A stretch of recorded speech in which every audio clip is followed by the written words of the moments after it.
নমস্কাৰ বন্ধুসকল, মই হাতিমা আজি আকৌ পুনৰে আপোনালোকৰ মাজলৈ আজি মই আলোচনা কৰিবলৈ গৈ আছোঁ পানীলাও খেতিৰ বিষয়ে।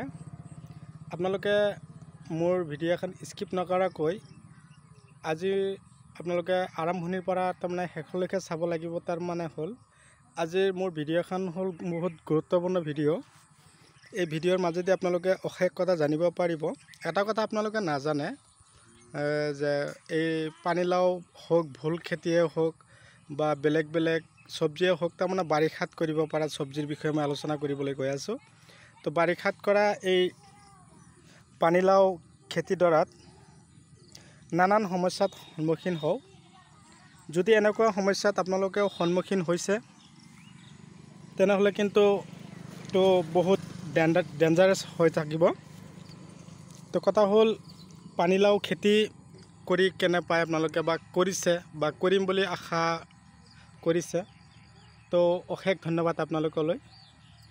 আজিৰ মোৰ ভিডিঅ'খনত আপোনালোকক মই ধুনীয়া ধুনীয়া টিপছ শিকাই দিম। টিপছ আপোনালোকে যদি ব্যৱহাৰ কৰিব পাৰে তেনেহ'লে আপোনালোকৰ গছৰ ধৰণ এনেকুৱা নহ'ব।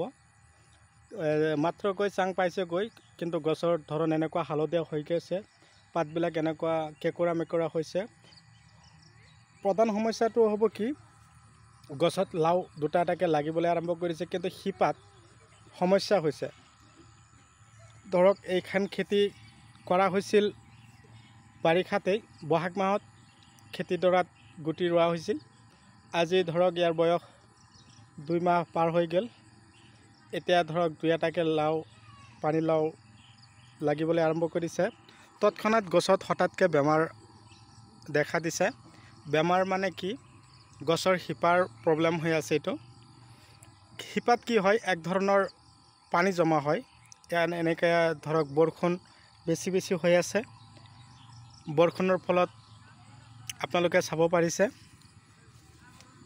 তাৰমানে কি ইফালে বৰষুণ হৈ চাওক, পানী একদম পূৰা বানপানী হৈ গৈছে। খেতিৰ চাৰিওফালেদি একদম পূৰা ভৰপূৰ হৈ গৈছে। তাৰ কাৰণে এনেকুৱা সমস্যাৰ সন্মুখীন হৈছোঁ। মানে কি প্ৰত্যেক দিনাই যেন বৰষুণ হৈ আছে।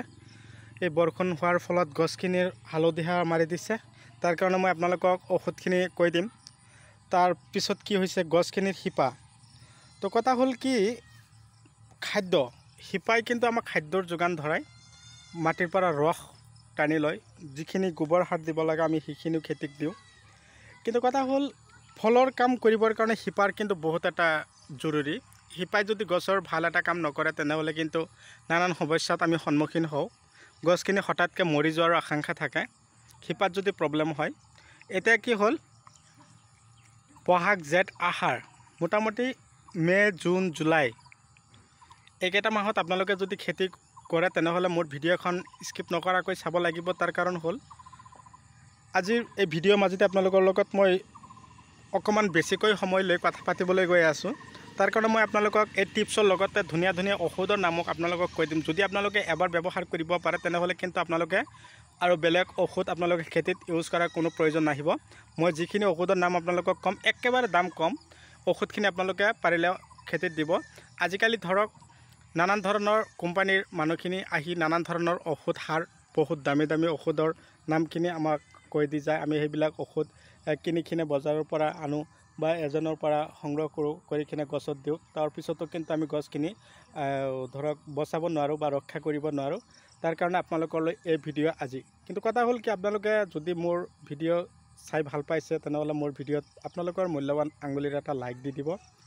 আৰু যদি আপোনালোকে চাই ভাল পাইছে তেনেহ'লে আপোনালোকৰ বন্ধু বান্ধৱীলৈ আপোনালোকে মোৰ ভিডিঅ'খিনি শ্বেয়াৰ কৰিব।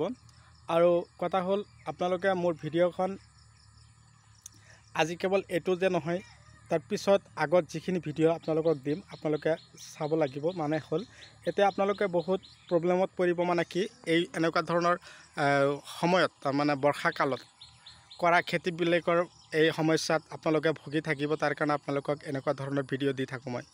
তো কথা হ'ল যিখিনি কথা আছিল গুৰুত্বপূৰ্ণ সেইখিনিলৈ মই গৈ আছোঁ। চাওক, আপোনালোকক মই দেখুৱাবলৈ গৈ আছোঁ।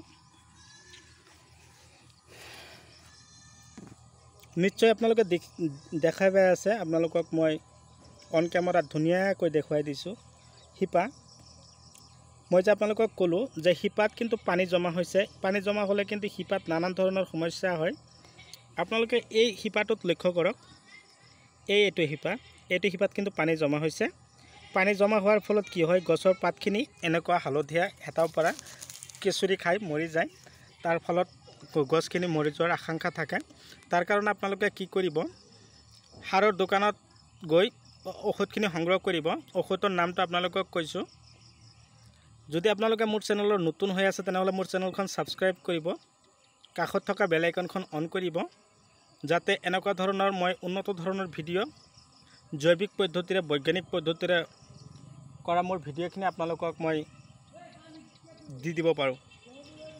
কথা হ'ল, এই শিপাত পানী জমা হোৱাৰ কাৰণে কি হয়, সমস্যাৰ সন্মুখীন হয়। তাৰ কাৰণে আপোনালোকে জম লিখক, এতিয়া আপোনালোকে টুকাই ৰাখক, জম ZOOM জম। এই ঔষধটো আপোনালোকে কি কৰিব, গছৰ মোটামুটি ধৰক গুৰিত এই যিখিনি শিপা আপোনালোকে চাব পাৰিছে, এইখিনি আপোনালোকে ধুনীয়াকৈ স্প্ৰে কৰিব শিপাখিনিত। এই জম ঔষধটো কি কৰিব, শিপাৰ কাম কৰিব। যদিও পানী জমা হৈছে সেই পানী দূৰ কৰিব। তাৰ লগতে আপোনালোকে কৰিব কি, যদি জম ঔষধটো স্প্ৰে কৰিছে অথচ গছৰ পাতখিনিও এতিয়াও হালধীয়া এৰা নাই, হালধীয়াৰ কাৰণে মক্সিমেট V3 দি দিব। এতিয়া কিন্তু ঔষধখিনি লিখি লওক আপোনালোকে, V3 মক্সিমেট। আৰু এই শিপাটোৰ কাৰণে মই আপোনালোকক ক'লোঁ জুম, এই জুম মক্সিমেট V3 দি দিব। এইখিনি ঔষধ দিলে গছৰ গুৰিত ধৰক মিনিমাম 25 গ্ৰামকৈ আপোনালোকে ফুৰাডন দি দিব। গছৰ এই গুৰিবিলাকত বা শিপাবিলাকত কি হয়, এক ধৰণৰ আলু হয়। আলুখিনি ফাটি যোৱাৰ লগে লগে কি হ'ব, গছত ফলন বৃদ্ধি হ'ব। ফলন বৃদ্ধি হ'লে আপোনালোকৰ হেৰি হ'ব, চাওক এয়া কিছুমান শিপা চাই আছে আপোনালোকে, বৰষুণ পৰি পৰি একদম পূৰা হেতা পৰা হৈ গৈছে। এই জুম দিয়াৰ লগে লগে নতুনকৈ আকৌ এনেকুৱা ধৰণৰ শিপা মেলিব গছে। তাৰ ফলত গছৰো ফলনো বৃদ্ধি হোৱাৰ সম্ভাৱনা থাকিব। আৰু ইমেজ যদি নাপায় অব্লিক দিয়ক, এমিষ্টাৰ টপ মাজে মাজে দি দিব, বা এমিষ্টাৰ হ'ল ভিটামিন। এমিষ্টাৰ টপে কি কৰিব, এনেকুৱা ধৰণৰ পচলাৰ কামো কৰিব। এনেকুৱা ধৰণৰ ঔষধ আপোনালোকে গছত স্প্ৰে কৰক, আপোনালোকে সফল হ'ব পাৰিব। বন্ধুসকল, মোৰ ভিডিঅ' আপোনালোকে কোন ঠাইৰ পৰা চাই আছে মই নাজানো। মোৰ ভিডিঅ' আপোনালোকে যিমান পাৰে মোৰ ভিডিঅ'খিনি আপোনালোকে শ্বেয়াৰ কৰি দিব। ফেচবুক পেজতো আপোনালোকে মোৰ ভিডিঅ'খিনি পাই থাকিব, অলৰেডি মই এতিয়া দি আছোঁ। তাৰ পৰা আপোনালোকে উন্নত ধৰণৰ ভিডিঅ'খিনি সংগ্ৰহ কৰিব পাৰিব। তো কথা হ'ল, আপোনালোকে বিশেষকৈ এই বৰ্ষাকালত লাও গছৰ গুৰিত ইউৰিয়া সাৰটো নিদিবই পাৰিলে। এনেকুৱা ধৰণৰ ঔষধ ইউৰিয়া সাৰ বেছি বেছি খটালে আপোনালোকৰ গছত সমস্যা হ'ব। আপোনালোকে পাৰিলে দানাৰ ঔষধ অকণমান বেছিকৈ খটাব। দানাটো দিয়াৰ লগে লগে গছত ফলন ভাল এটা কাম কৰিব।